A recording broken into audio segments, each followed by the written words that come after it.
নমস্কার বন্ধুরা, আজকে একটা ঐতিহাসিক জায়গার গল্প শোনাবো। ভারতের স্বাধীনতা সংগ্রামের ইতিহাসে আন্দামান নিকোবর দ্বীপপুঞ্জের এক বিশেষ ভূমিকা আছে। এখানে স্বদেশী আন্দোলনের সাথে জড়িত অন্যতম প্রধান নেতা ছিলেন নেতাজি সুভাষচন্দ্র বসু।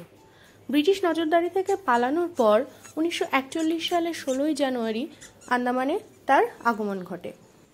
তিনি প্রতিশ্রুতি দিয়েছিলেন 1943-এর শেষ নাগাদ ভারতের জাতীয় সেনাবাহিনী ভারতের মাটিতে পা রাখবে।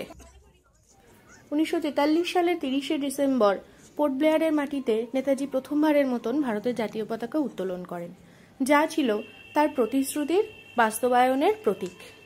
1943 সালে এই জাতীয় পতাকা উত্তোলনের মাধ্যমে পোর্ট ব্লেয়ারকে ব্রিটিশ শাসনমুক্ত প্রথম ভারতীয় দ্বীপ হিসাবে তিনি ঘোষণা করেন। এই হলো সেই ঐতিহাসিক স্থান যা আন্দামানবাসী এবং ভারতবাসীর কাছে এক গর্বের জায়গা। পোর্ট ব্লেয়ারের প্রাণকেন্দ্র মেরিনা পার্ক থেকে মাত্র 1 কিলোমিটার দূরেই এই জায়গাটি।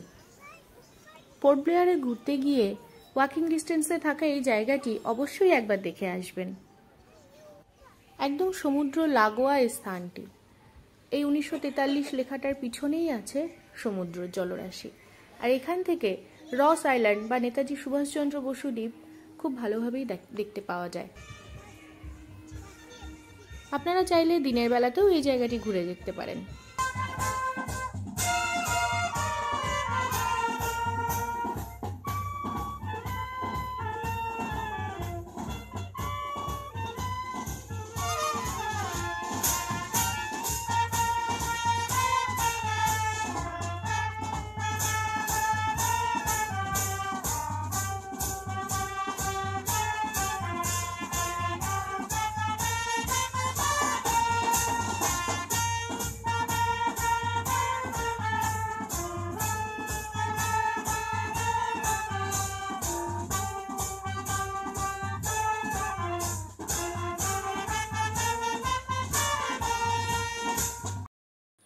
জিপিএস এর একটা স্ক্রিনশটও আপনাদের জন্য দিয়ে দিলাম।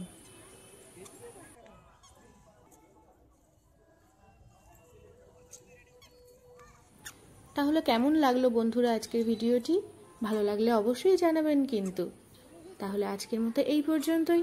টাটা, দেখা হবে পরের ভিডিওতে।